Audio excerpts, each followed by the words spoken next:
Hello and welcome to the Track Limits podcast. Today we're just going to be reviewing some Hungarian GP highlights, some lowlights of the teams. Also talking about Formula 2 and Formula 3 of the weekend and what's been and gone so far. So yeah, stick around. Remember to subscribe, like and share the video if you enjoyed it. But yeah, let's see what we got. Josh, take it away. Okay, so yes, it's been 3 weeks of racing and it's been great. Throwing up some surprises and there's plenty to talk about. So I think the first place to start is with our general thoughts on how the race went. So I'm going to go to Deval first because he's seen the race back. It wasn't a blockbuster, but a Mercedes masterclass nonetheless, Deval. Yeah, I agree with you there, Josh. This was the first F1 race I've seen in a while because I don't normally watch F1. I think the last one was the last race of last season. So it was the first time I've seen the cars running this season, and it wasn't a spectacular race. It was a bit spicy at the start with some overtakes and everything, but then you just got settled down into a rhythm, and Mercedes just kind of walked away with it like they always do. Yeah, it was really, truly impressive just watching them throughout the weekend, just on rails, that thing. Oh yeah, it was. This was the first time I've seen the cars on track. I haven't even seen them in testing or qualifying, and the Mercedes just does look really good in black. And yeah, they look really good and stable, and it was just on rails.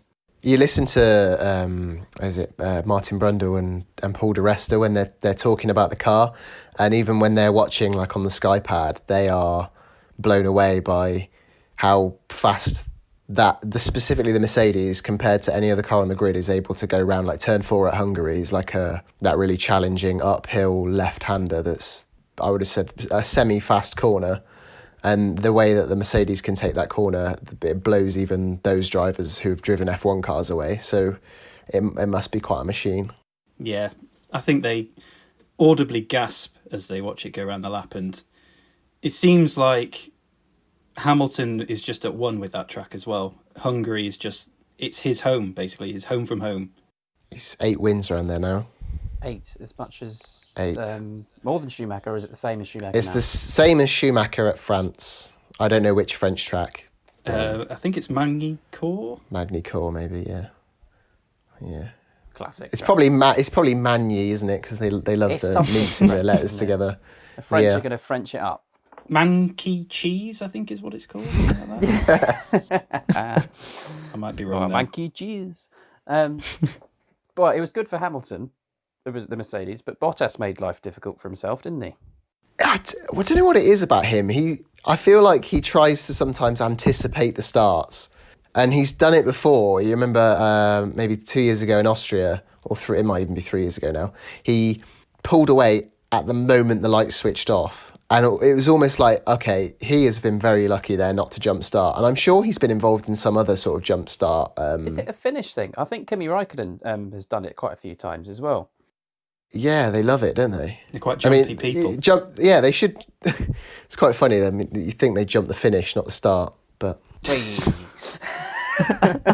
I appreciated that. Terrible. No, I thought that was quite good. I'm sorry. Yeah, no, I mean, Bottas, he seems to just bottle it.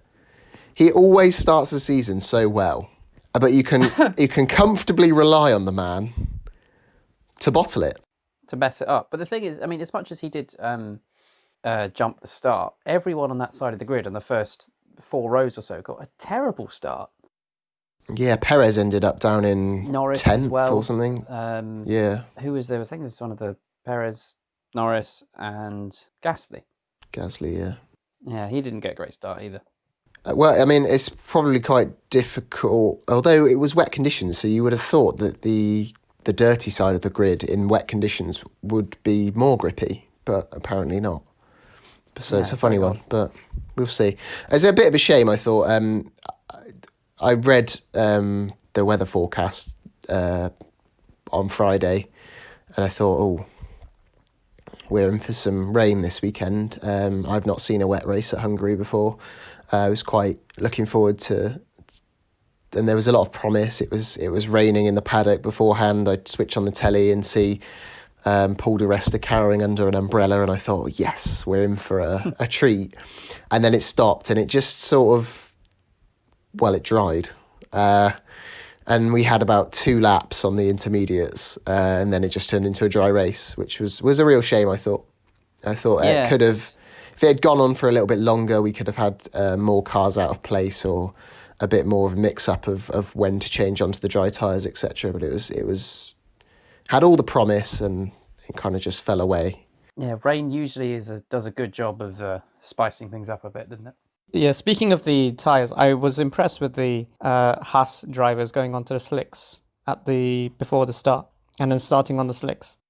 They got pinged for that. Yeah, they did. They had to stop at the pit lane. They cheated, Deval. They cheated. Oh, they cheated. Okay, that's... Okay. Yeah, they got a 10-second time penalty, both of them. But ignore that part. But I think it's a silly rule. I think the rule is you can't... It has to be driver initiated. It can't be the team telling him, because that's technically driver coaching, which you're not allowed to do on the warm-up lap. Wasn't there... It was a Haas, the 2 Haas's and another driver, was it not? Or am I thinking that Kvyat was going to? Yeah, he was going to. It's like, can I box for slicks? And they just couldn't reply to him, because if they said yes, then that would be... driver coaching. Oh, I see. Yeah, So if he'd just said, let's go for slicks, and then I'm coming in, it would have been fine. Yes. I see. Yeah. That's a shame. I think it's a rather silly rule. Yeah, because, I mean, there's always going to be an element of, like, the pit lane's dry over here, you know. I think we should do this. Also, as well, it nearly took... Well, it could have ruined Haas's points, because Kevin Magnussen came 9th and got 2 points, but the 10-second penalty dropped into 10th. But, I mean, that 10-second penalty could have easily taken away their points. And as far as I'm aware, they've produced a absolute turd of a car that isn't going to score points at many rounds at all. And for such a seemingly pointless and unnecessary rule to have nearly taken it has taken a point away from them, but to nearly deprive them of having any points at a race where they really overperformed the car would have been a real shame. Especially as I think the only way Haas are going to get points this year is with decisions like that. Pure flukes. Flukes and a bit of luck and some good decision making. Yeah. Yeah. We were robbed of a Marcus Winkelhock race, which was when a spiker pitted on before the race started in 2007 at the Nürburgring, and he was leading the race when they called the red flag because he'd pitted onto wet tyres. It was the other way around, but nowadays he would have probably been thrown out of the race. So yes, I agree. I think it should be revised, I should say, as a rule, because it does take away some element of strategy. Yeah, strategy. definitely. Yeah. I love that stat, actually. Marcus Winkelhock is the only Formula One driver to have led 100% of the races that he's raced in. Because he raced in one race. One race, yeah. That was a good race, although at the time, being a Hamilton fan, it was probably one of the worst races ever because he binned it. But we're getting sidetracked. We'll ignore that. Yes. But yeah, you've kind of hinted at it already. There were some different conditions across the weekend, and it seemed to throw up some different results. I think Chris had a view on this one. Oh, the differing results. It's strange. There were some overperformers in Haas, and there was a good amount of mediocrity in there. Renault, Ocon in particular, I thought was pretty mediocre. And then Williams, who did amazingly in the qualifying, and then let themselves down in the race. Can I just take this moment to point out that Nicholas Latifi finished 5 laps down? Yes. Well, and George Russell finished a lap down. Yeah, I just think to be lapped by his own teammate 4 times. Yeah, that's pretty atrocious, isn't it? Yeah. To be honest. But I don't. How do you go from getting both? He had a cars lightning into start Q2 as well, and then having such a diabolical race. But going back to basically what they were last year. Yeah, I mean, Latifi went. He was in 10th on the first lap. He managed to have a dream start, get up to 10th, pitted, and then Williams did that thing where they just released their car into the path of another car at the end of the pit lane, like they did to Max Verstappen at Brazil last year. And then that gave Latifi a puncture. He span it on the first corner and then had to limp home to the pits. And then I think he pitted like 3 or 4 more times. It was shambolic, let's say. On both Latifi's and Williams' part. Yeah, I mean Latifi. Like, I did feel bad for Latifi because he just got released. He just Yeah. the team's doing to release him, and he just hit Sainz as a result. But he wasn't much he could do. No. Anyway, Williams showed promise on Saturday, but then sort of faded away quite horrifically on Sunday. In true Williams fashion. it's race pace, isn't it? It's not great. I mean, it could easily just be a track that didn't suit them. But I mean, yes, Hungary is quite a downforce related track. And therefore Williams not having the money and the tunnel time, wind tunnel All time, the downforce. all downforce related things means they're not going to be as quick. But at the same time, I just can't get my head around that you're just that far off the pace compared to what you were the other day. Even if there is rain involved, it's not on. I tell you what they should do. They should take some photos of that Mercedes that's on track at the moment because it's doing really well. And do you know what? I don't think anyone's thought of this. They should copy it, basically, just outright copy it, and then just put that on track and see how it does. And then make it a very bright colour. Yeah, Maybe preferably. pink? Yeah, pink seems like a good colour for a racing car. And then get someone's dad to buy the team. Latifi's dad could probably buy it. The stars are aligning for them. They're ready. They're setting themselves up nicely. Yeah. Williams Tracing.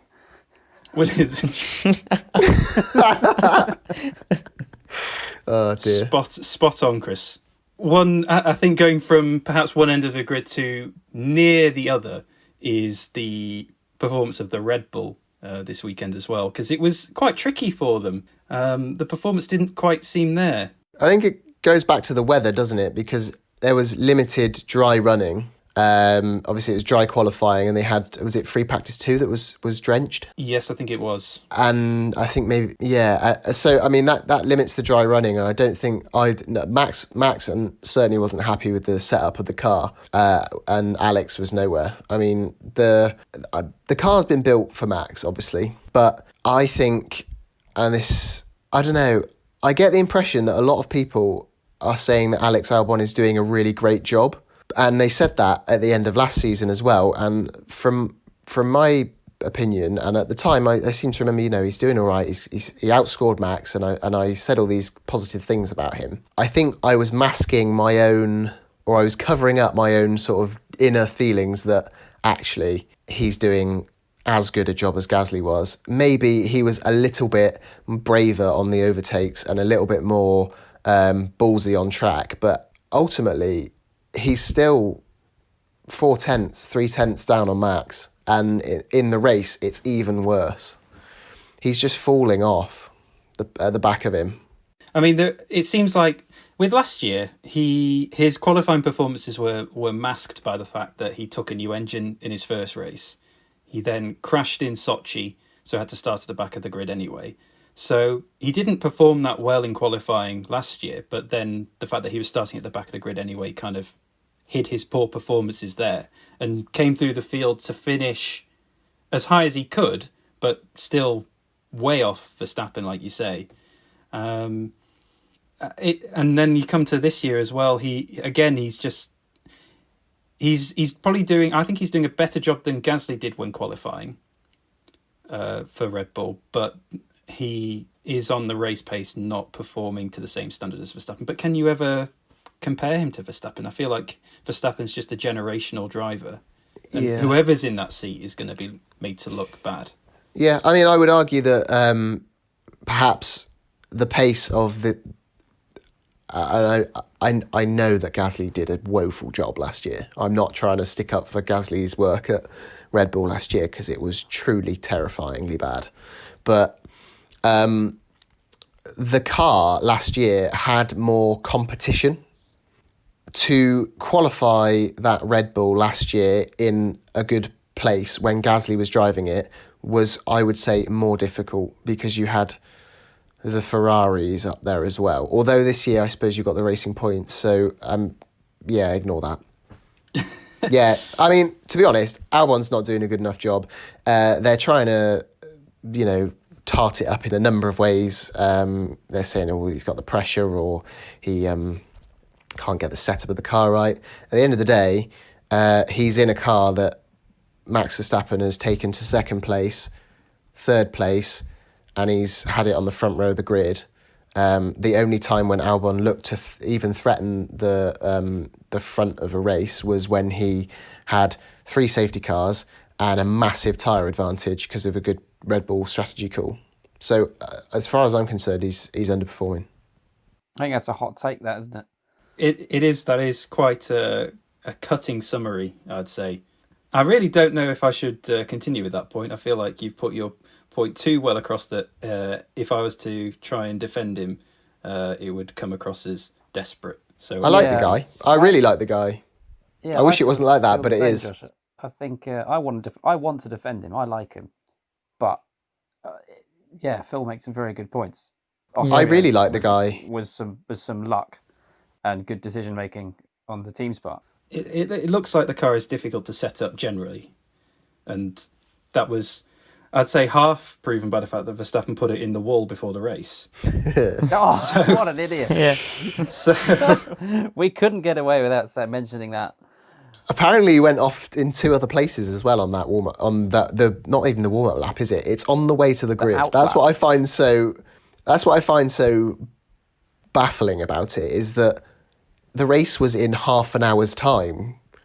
He didn't have to get there in a certain point. It wasn't like if he didn't make it to the grid in 10 seconds, he was going to miss out on everything. Yeah, exactly. All he had to do was drive the car from A to B without crashing. I guess, from his point of view, he's like, I'm just trying to find grip levels and, where everything, at what point can I brake going into this corner? But you never actually push it. You don't brake the car before the race starts. So, I mean, Red Bull's mechanics did a absolutely sterling job. I think Christian Horner said that the work they did to replace the track rod and the push rod would have taken 90 minutes, but they did it in, I think, was it 12 or 15? Something ludicrous. Something Verstappen crazy. got in the car with like 30 seconds to go or 20 seconds to go, and the wheels were on. did you see his eyes, like from the camera view, looking back at him after he had just lined up at the grid? It was so wide. He looked like a puppy that had just eaten a shoe or something like that. He knew he'd done something really bad. There's some fantastic camera angles actually that have been introduced in the last couple of seasons. That one that looks back at the driver. I don't know if any of you watched Drive to Survive, but when Bottas crashed in Brazil, you see the footage of from in front of the steering wheel looking back at him, and you can see the car go because the sky flips around, and then you see his eyes just go huge, and then it's like this moment of realization of, I've not got this. As he's hurtling towards a massive tyre wall at, 130 mile an hour or something ludicrous, and then just has a massive shunt, and then is just there with his eyes wide open. It's a really great angle, I think. I'm trying to think of any other decent. I mean, the one, speaking of ones I don't like, is the Hamilton angle, the one that's sort of behind the driver, but it's just all halo, and you can't even see the track. They've tried to tart the halo up with all of these jazzy. I have a problem with telemetry that isn't synced up to the car. Yeah, it's awful because you're they're going round. They're in the braking zone and they're full throttle, and then when they're going round the corner in the acceleration zone, it's full brakes, and you're like, what? I don't care if they're even making it up. That isn't the telemetry. Just put something over it that works. For Christ's sake. At one point, the sound was wrong with the gears as well. He was going through the gears, and the telemetry was correct for once, and the sound was off. So all the time, it's always out of sync, and it also looks like they've got it sort of shadowed, but it makes it then harder to read the number. So the 5, but then there's a second 5 behind it. Yeah, it's Gear trying to make it 55? seem like the numbers are actually there. Yeah, it's trying to make it look 3D, like it's actually exactly on the halo. Fix that. Obviously, we're nitpicking here, but come on. Massively. It ruined my experience of the Formula One. Moving on. We got terribly distracted there. We always do. I like it. That's the whole point. Yeah. I've had 2 rants already. It's been great. I mean, I've missed my opportunity to say that only Max can crash a car and still finish second. But anyway, we'll move on from that. Nicely slotted in there, Josh. Good job. So yeah, of course, there was more to the Hungarian weekend than just F1. There were some other events that caught our attention. Phil, you seem to watch all the junior races that were going on this weekend. Well, I've obviously during lockdown had naffle to do, so and there has been no racing for me to watch apart from sim racing, but it's not the same.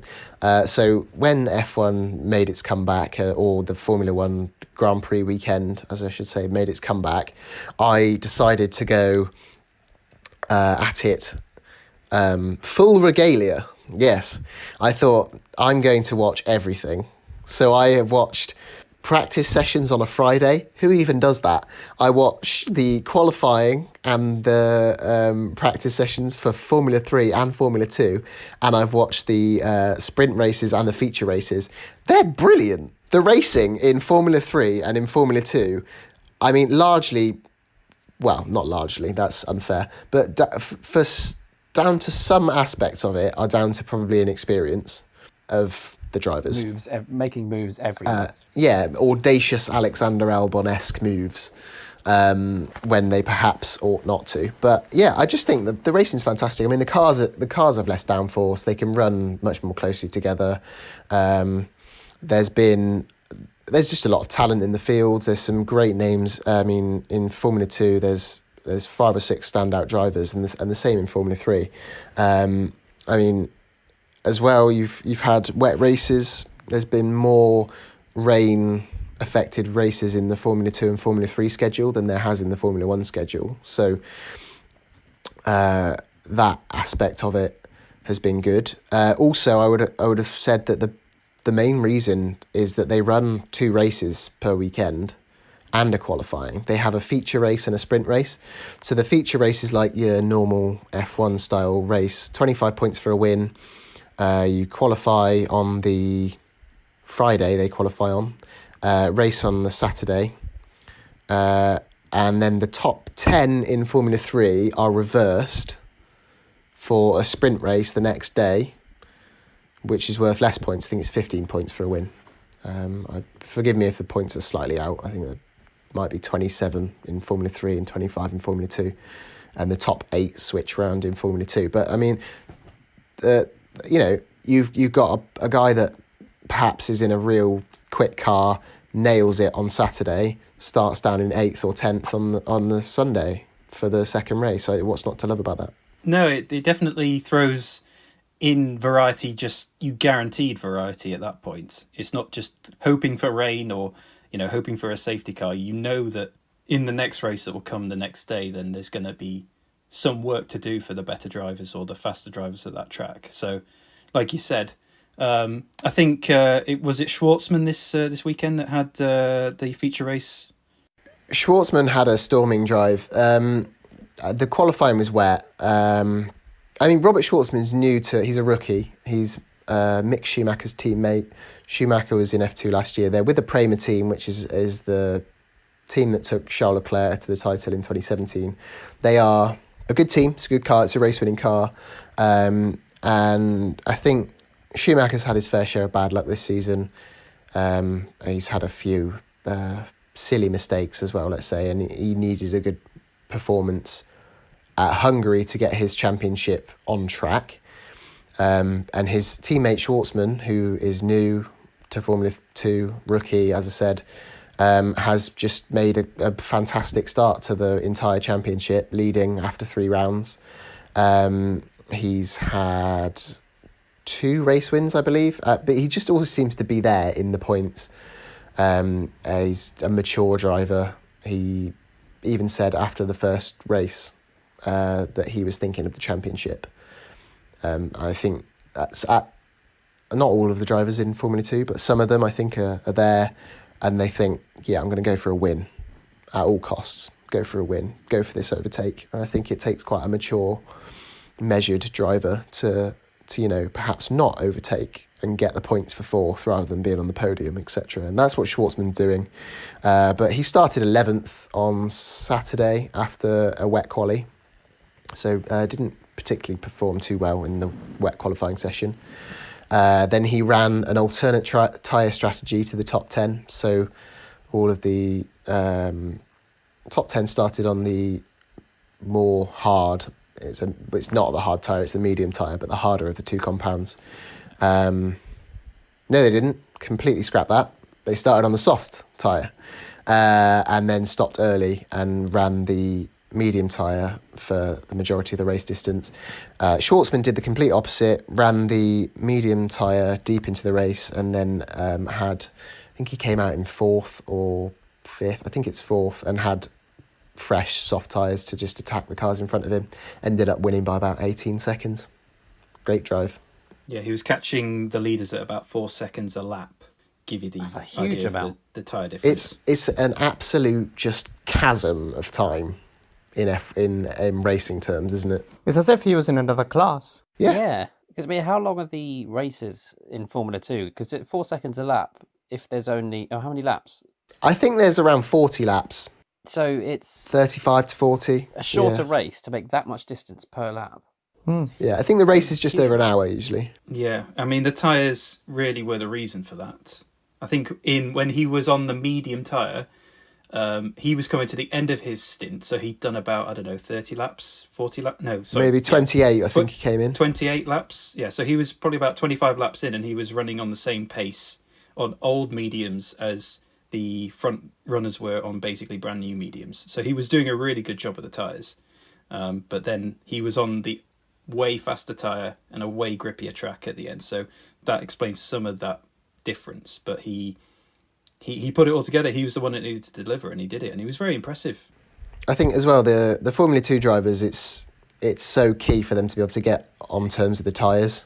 And he has done that very quickly. So for him to be able to, nurse that tyre in sixth, I think he was in sixth place. He managed to make up from 11th to sixth at the first corner on a tyre that would theoretically be more difficult to get away from the line on. So he's made an absolutely blinding start, then just nursed this tyre into the race and just let the strategy come to him, and fair play.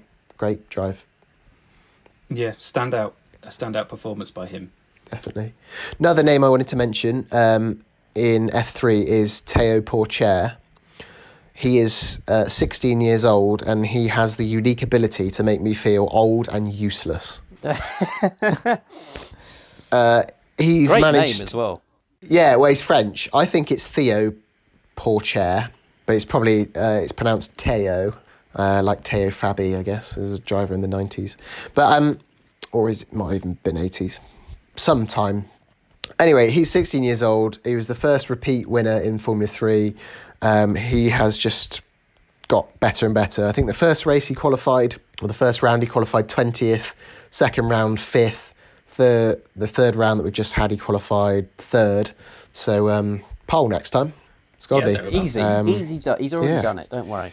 He came through from, I think maybe 3rd or 4th. I can't exactly remember. My memory's not too good these days. Exactly where he started, but not on the front row anyway. And he came through to win the feature race, which is the one which is worth big points. So he's definitely a name to look out for in the future. Is he part of the Renault Academy? Your guess is as good as mine. He's French. They probably should whip him up. That's what I'm thinking. As a Frenchman, he probably has a good chance. Maybe. Renault are the Arsene Wenger of motorsport world. Yeah, Snap they're very up when they French, are. I aren't made they? a football reference. You lot probably don't get it. Oh, I know he's French, and that he probably says "we" a lot. Oui, oui, oui. Oui, oui. I didn't see it. Something I just want to briefly talk about.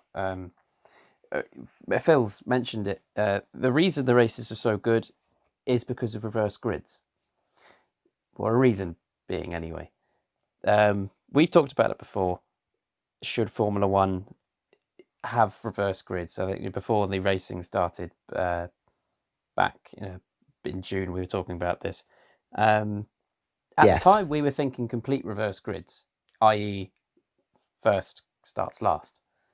But the way, of course, F2 does it, and British Touring Car does it is they swap first to like 7th or first to 10th. So you still get the awful slow people at the back that aren't going to get in the way of the people who are actually quick. So do we think, let's say you just have, who was it this weekend? It was obviously the McLarens and the AlphaTauri being at the back, swap them, but then you've not got the Hasses or the Williams or the Renaults in the way. Do you think that's a much more feasible option?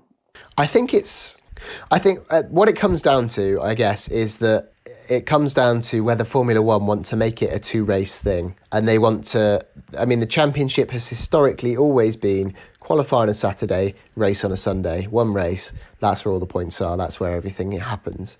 And what I like about Formula 2 and Formula 3 is that they can fiddle around with it and mess around and find a really good medium for what works.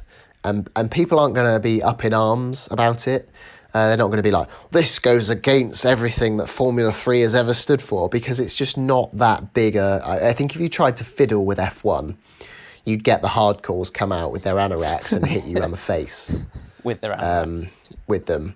And I kind of understand that, because for me, I'm big into the history of Formula One. I think the heritage of the sport is as important as the spectacle now. I love the history of Formula One, but it does need to move with the times.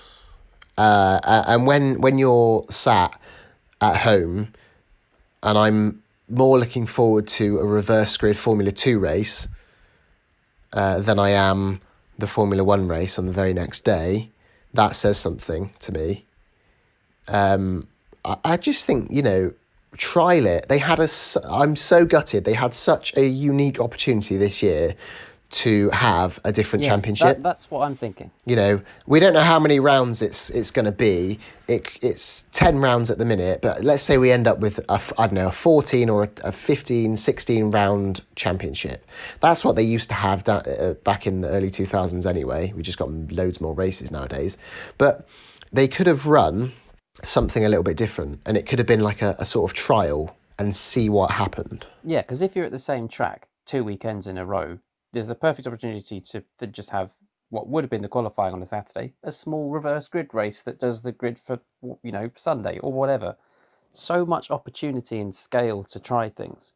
And they're never, well, let's not say never, but they're very rarely going to have this chance again.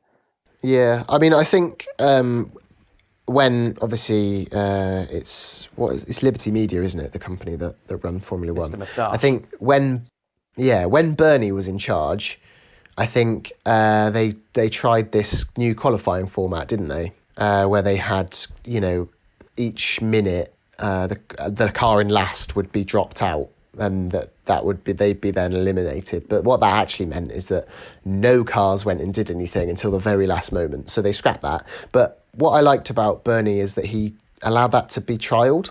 He wasn't bothered about getting to Australia and having this new format of Formula One and trialling something new. He was like, yeah, let's go for it. And then, it didn't work. We'll just swap it back. Yeah. I think Liberty Media have come in, they've changed a lot of things, but at the same time, they're scared to really mix it up and put their own twist on it. I think they need to... Ross Brawn needs to get his big cojones out of his trousers, slap Chase Carey around the face with them and say, look, this is going to be more interesting if you do a reverse grid race, or if you allow points for qualifying, or if you, let people wee on the track beforehand and then they had to, anything like that. Whatever, but just something to trial a different thing and see how it worked. Yeah, because they've changed pretty much everything they could think of other than the racing. I know. All of the showmanship, all of the extra media access, all of the fan access, all of the anthems before the races. Everyone goes up to the front of the grid and things like that, and make just a bigger spectacle of it. But they haven't changed what people actually watch it for. No. And try to make that better yet. They've even got robots at the podium. That was just a catastrophic failure. The fact a man had to go push it to get it on its way. Yeah, no, it's I do love the COVID podium nightmares that they've had. Not knowing what to do. Anyway, I mean, if Liberty want to come and ask me to come in and do some work with them about how they can spice up the races by having people distribute bodily fluids onto the track or any other kind of bizarre way of Different spicing type of up sprinkler. of spicing up the racing, then I'll just let them get in contact with me. Well, tracklimitspodcast@gmail.com. You know where to go. I feel like I'm going to say moving on for the second time after that. And at this point, we should look back, I think, on what has been over these past 3 weeks, because it has been 3 back-to-backs or a triple header. And just in general, it's been so good to have racing back, hasn't it? But we're kind of left with a predicament where the midfield battle is going to be intense and a real joy to watch. But at the front, we're kind of faced with, I don't know, kind of the answer already before us. We're kind of in a position where, do we just tune in for the midfield battle now? I mean, you say midfield, it's from third place onwards. That's very true. Isn't it? Really? I mean, get rid of Mercedes. Could you call who wins? So there we have it. Get rid of Mercedes. No Mercedes in F1, please. Yeah. That would be a good conspiracy. It would be good. I mean, I think I've read an article somewhere before about, they said, what would have happened last season if Mercedes just wasn't real? And someone just wrote a completely hypothetical season review based on the fact that if Mercedes weren't there, Max Verstappen won the championship. But That's the thing, though. That's very predictable. You could easily predict that. I don't think you could this season. That would mean Vettel would be a 2-time world champion at Ferrari, wouldn't it? Yeah, He'd be a 6-time world champion. And then, Yeah, and then Hamilton, what would we be saying? Hamilton would be a 1-time world champion with no drive. Yeah, he wouldn't be in F1. He'd just be in Formula 2 or something like that. DTM, Lewis Hamilton in DTM. Yeah. Paul di Resta's teammate or whatever. Oh dear. And that's a horrible alternate universe. But yeah, getting back to your original point, Josh. Yes. The midfield battle, it's very intense. You cannot call it, but I'm just worried that Racing Point might start to come out on top. I don't think there's a might about it. You think they just will? I think there's a lot. I think at the tracks that Mercedes typically rule at, I think they're going to be the second fastest car. Which is most of them. Yeah. Which is, yeah, well, unfortunately. Yeah, they're going to perhaps arguably their strongest track over the last 6 years for Mercedes, which is Silverstone. So it's a mixture of medium and high speed corners, which seems to, I think last year they were dominant, or at least should have been. Yeah, I would argue, looking back at Hungary though, that's traditionally a Red Bull or short wheelbase, high downforce, suits the Red Bull car more than, or in comparatively to Mercedes, more than, Silverstone. And the Racing Point did them there, so I don't know. I think that Racing Point might even have Red Bull in the championship. I really do. It's an interesting one. I think for that to happen, Racing Point as a whole need to start utilising their potential, because I feel like they've underperformed in the first 3 races. I think they should have had a podium at least once. Yeah. On the basis of their speed. If Perez hadn't have broken his front wing, they'd have been, was it 4th or 5th at the Styrian. Stroll had a bit of a nightmare as well that race. No, sorry, the race before, i.e. breaking the car. And it's just Perez again in Hungary, a bit rubbish start. Stroll made well up for it though. All credit to Stroll this weekend. He did very well. Didn't really set a foot wrong. Yeah, absolutely. I mean, we almost went without saying that. I think Stroll did beat Perez fairly on track. Yeah, he definitely had him measured. You can't say that he was lucky to beat Perez at all. 2-1 to Stroll now, isn't it, in qualifying? Yeah. Yeah. All those Vettel rumours. Well, that's something for another day. Yeah, something for another podcast. Maybe we'll cover it. Yeah, I mean, from what I've seen, I think Racing Point are starting to shift their mentality, because they've been so used to doing well rarely, but sort of like overperforming, and now they're sort of in a position where if they don't perform, i.e. get a 4th and 5th, or even a 3rd and 4th, then it's like it's seen as a failure already. And I think their mentality has had to shift quite quickly over these past couple of weekends, and maybe by Silverstone they'll have got that right. and they'll start utilising that. Yeah, like you say, it's a new position for that team. They've not been in the position they're in before, and there's a lot of pressure on them. There's a lot of pressure on them regardless of how good their car is, about, there's all the protests that are happening and how Renault seem to think that they've, been stealing or Mercedes have been sharing plans with them, and that's illegal. So there's all of that hanging over their heads as well. That's like paddock politics that isn't even related really to how well they're doing on the racetrack, and then they get to the racetrack and they do have a car that's capable of these podiums, and they're theirs to lose. Whereas before, the podiums have been theirs to pick up on an off chance, but now that the podiums are there for the losing, that's not something that they're used to, like you said. So I don't know. I think they'll have one soon. Silverstone, I would have thought. Yeah, so it's a good bet. Maybe we should do our hopes and predictions for what will come in Silverstone. So yeah, Phil, maybe you start. Okay. Well, I hope, purely because people will hate this, I hope that Lance Stroll wins a race at Silverstone. Oh, That's a good one. Be it due to, Bottas rear-ending Hamilton off the road or something, or the Mercedes having a drastic double retirement or something horrendous. But I'd love to see Stroll win a race, just to be like a big V to everybody that sort of has a go at him. And I've often, said, he's a talentless tool. But he's not a talentless tool. He's very much deserving of being in Formula One, regardless of whether Daddy pays for it or not. If he can go in a team and go toe-to-toe with Perez, then he deserves to be in F1 for me. That seems like a good hope, actually. Yeah.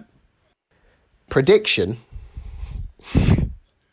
My prediction is that Mercedes will qualify... Pick a number. 1.2 seconds ahead of any other car. That's a lot. I was going to say that's conservative. I was going to say 1.5, but I bottled it and I did a Bottas, so I've gone for 1.2. I'd say that's a very solid prediction as well. And I think Hamilton will be on pole both races and win both races. And then how many races will he have won at Silverstone, I wonder? He could probably beat Schumacher's record there. Maybe. Is he six-time or five-time? I think he might be six-time. Six-time? Yeah. He can't beat it so then, he can't beat it, but he could match eight. it at two separate racetracks. Yeah. That would be something. No fans there, though, to give him his extra half second. Oh, yeah, he'll have to channel it some other way, on a Zoom call or something, I don't know. He'll probably still say we have the best fans here. He'll say he'll see Nico Rosberg on the big jumbotron screen and cheering him on. He'll love it. That man needs to get a life. I'm sorry. Look, just go. You were like, people could take or leave you when you were a driver. You're even worse as a pundit or presenter. Just leave. He's got a weird sort of energy to him. Like, he seems like it's like he's trying to fake excitement all the time. You're so right. It's like, oh my God, it's unbelievable. They've just changed the tyres and they've just put him out on the track. It's like, well, yeah, that's the job, Oh, yeah, and he'll say, awesome. And you just think, oh, Lord, stop talking. But he can speak 5 or 6 languages, so maybe he goes off to some other non-English speaking TV company. We never see him again, but we can only hope. That's my hope.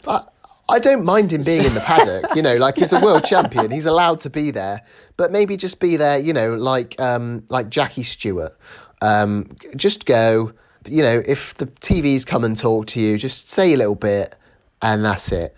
Because, Jackie Stewart obviously did a lot of presenting, but I like Jackie Stewart, so there's a difference there. Who else?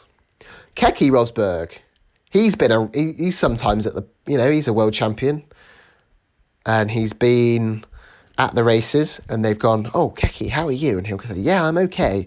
And some other things that he probably has been up to or whatever. And, but he's not there trying to impress everyone with his just crap. This is my third rant. Nico Rosberg needs to just go. Sorry. Phil has spoken. But I agree with him, I have to say. Yeah, I agree as well. That's my hope. I hope Nico Rosberg goes. We don't see him on television at Silverstone. I like that. Yeah. So, Josh, what are your hopes and predictions? So my hope would be for Ferrari to find an extra 30 horsepower. They're so far off. I feel like they're going to be fighting with the Alfa Romeos and the Hasses at Silverstone. I don't hold much hope for them, to be honest. It would be good if Ocon can get a bit closer to Ricciardo, because I feel like over the first 3 weekends he hasn't set the world alight. He hasn't put himself in a position where his quality is being shown. So I think that would be something I'd like to see. We're all kind of laughing because Dom's not here to defend Ocon, who he dearly loves, as if he was his own son. And we decided we'd just bash him. I would say if you listen back to what I said, I was quite positive about him. Yeah, well, he has potential. You know, slate him a bit more then. He's not been doing a good enough job, has he? For someone that's meant to fight Verstappen, then no, because Verstappen got into a Red Bull car in the middle of a season and then beat his teammate Ricciardo in the first race. So Yes. If Ocon hasn't done that already, then yes, questions could be asked potentially about the same driver. And have been. And should be. So that's my hope for a more competitive Ocon at Silverstone. And then as a prediction, I'm going to say that Hamilton laps up to third place. Ooh. Is that including third place? That is not including third place, because I think Verstappen will probably come third. But I think he could have done it in Hungary. So with the tyre performance that he set the fastest lap, I think, a couple of years ago in his Mercedes on really old, hard tyres. So he can easily do it again. And if they're 1.2 seconds ahead of their competitors, then probably a tyre advantage doesn't make any difference. So that's my prediction. Okie dokie. I like that prediction.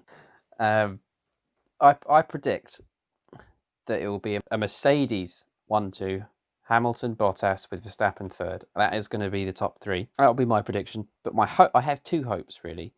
Either one will be fine. Vettel fourth. I want to see, because Seb's quite good at Silverstone usually. I want to see him in the Fezzer back up top. Top five for him. Fourth place would be good. Or McLaren 4 and 5. McLaren, British, home race. Norris, home race. Bish, bash, bosh, boom, bam, bin. GG. Do well there. GG. Scenario 7. Scenario 7. Exactly. No, that would be good. That would be good to see. I hope. That your phone. can you hear what's I hope outside? that your phone stops ringing. It's not mine, it's outside. Right, I hope Racing Point gets at least a podium in both races. And I predict Hamilton's going to win both of them, with Verstappen on the podium at least once, in one of them. Seems pretty sensible. No, that checks out, that one. Yeah. Yeah, I think that's one of the most likely predictions. Yeah, they because obviously Racing Point with the Mercedes, they're an underdog team with a championship winning car, so I'm very intrigued to see what they can do. Yeah, they like we've said, they definitely seem like they have unfulfilled potential. So it would be good to see them do well, and they live across the road, so it is literally their home race, like even more so than all the other British teams. So yeah, I've just had a quick thought. We haven't done Willie of the Weekend and G of the Grand Prix. a very good point. Shall we crack on then? I'm going to need some thinking time. So, Josh, have you got yours sorted? No, I've just written down the fact that we have yet to do it. So I will quickly think on the spot. I'll go for a G of the Grand Prix then. Kevin Magnussen. For just maximising his performance. I don't think he could have done any better. That Haas is just tragically slow. And he, Stroll struggled to pass him. Had Stroll got past him quicker, I think Stroll might have even been on for a podium. That's irrelevant. I think Magnussen did a really good job defending the whole race. Didn't have the pace to sort of overtake anyone. He just had to nail the laps and defend when necessary, and to take 2 points home in that Haas is a really good performance. That's good. I've had a think about a G of the Grand Prix, Max Verstappen. The man crashed the car and still finished second. That's some effort. Obviously to do with his team. Maybe the Red Bull mechanics themselves deserve it, but he composed himself for the race and delivered. So for me, he's the G. I think for me, it's going to be Lance Stroll. He did exactly what he needed to do. He put in a stellar performance, came fourth, outdid his teammate. He was only outdone by the usual suspects, i.e. the Mercedes and Verstappen. Outdid everyone else. So yeah, he's my G of the Grand Prix. Val? My G of the Grand Prix are the Red Bull mechanics. They fixed that, the breakage in very short time, and they did a very good job of it. I think they earned their pay on the grid there. And then some. The most impressive thing that they did was not to call Max Verstappen any rude names on live TV. I think that was very impressive. I would not have been able to do that. Yeah, if that was me, the mechanic, and if I was the head mechanic and, my driver had come in and broken the front wing and the, I can't remember, it wasn't the steering arm in the end, was it? It was just a bit of the suspension. It was the track rod, which, I mean, I'm not an engineer. Let's just say that I think what the track rod does is attached to the steering wheel and makes the wheels turn. Oh, we're missing Dom's technical knowledge here, aren't we? Yeah, sounds about right. Yeah, probably. And my Willie of the weekend, Williams with the bad rejoin from the pit stop. Williams, the Willies. I mean, as a F1 team, I think you should have. I mean, okay, probably the F1 the pit was busy, but you should at least be careful in rejoining. I mean, isn't that like one of the foundation pillars of getting a pit stop right? Well, it's a mirror signal maneuver, isn't it? Yeah. Basic. Come on. Chris, have you got a Willie? I do actually. The thing is, it's Latifi. but you can't. I feel bad giving it to him because it wasn't completely his fault. In that Williams basically gave him that puncture. But you don't get lapped 5 times and finish. You don't. I can't. I'm starting to think if he should be in F1. It was like he was there to make up the numbers, wasn't it, on Sunday? Yeah, that's how it felt then. I don't want to think that of him, but it's how it felt. Josh, what do you think? I think that's a bit harsh, but anyway, we'll move on.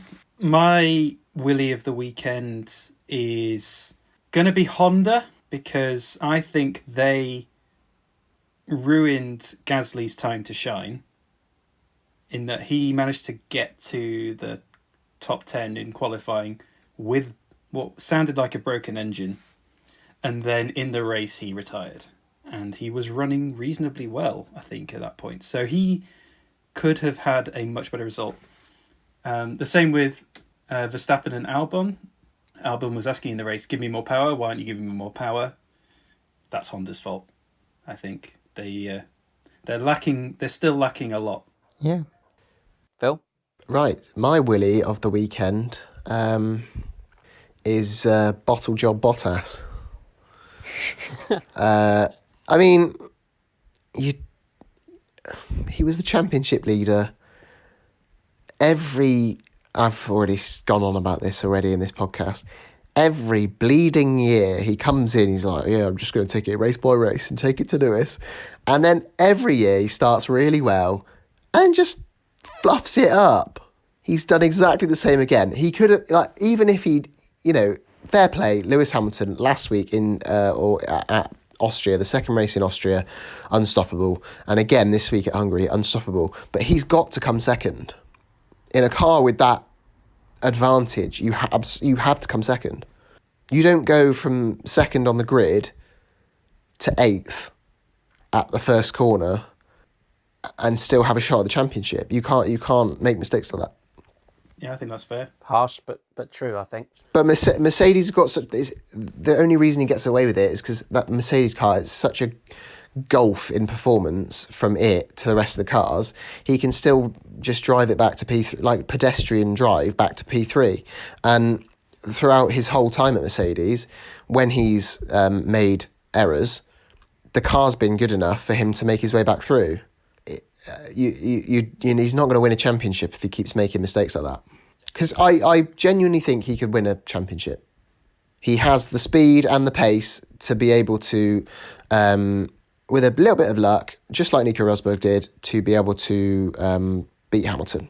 But I still think Nico is a better driver. Put Nico and Valtteri in the team together, Nico back in 2016 would have won the championship. I don't think that's a good team to think about. Nico and Bottas in the same team. That's just a team, it's not very inspiring, is it? Who's going to be the face of the team? Imagine Nico's face. Maybe not. Don't, because I'll just get angry again. Right, shall we end on that? Nico Rosberg's face. Is he the global dick of the day? Yeah, go on. He's all right. He's representation of all things bad in the world. Nico Rosberg. Well, not the representation of all things bad. The representation of all of my pent up anger from the F1 world. Embodied in a man. What a perfect way to end. Excellent. Right. Well, thanks very much for listening. We've been Track Limits Podcast. If you liked our podcast this evening, or whenever you've listened to it, please don't forget to like and subscribe. Check us out on YouTube. We're on Apple Podcast. Tell your mates, and have a good week.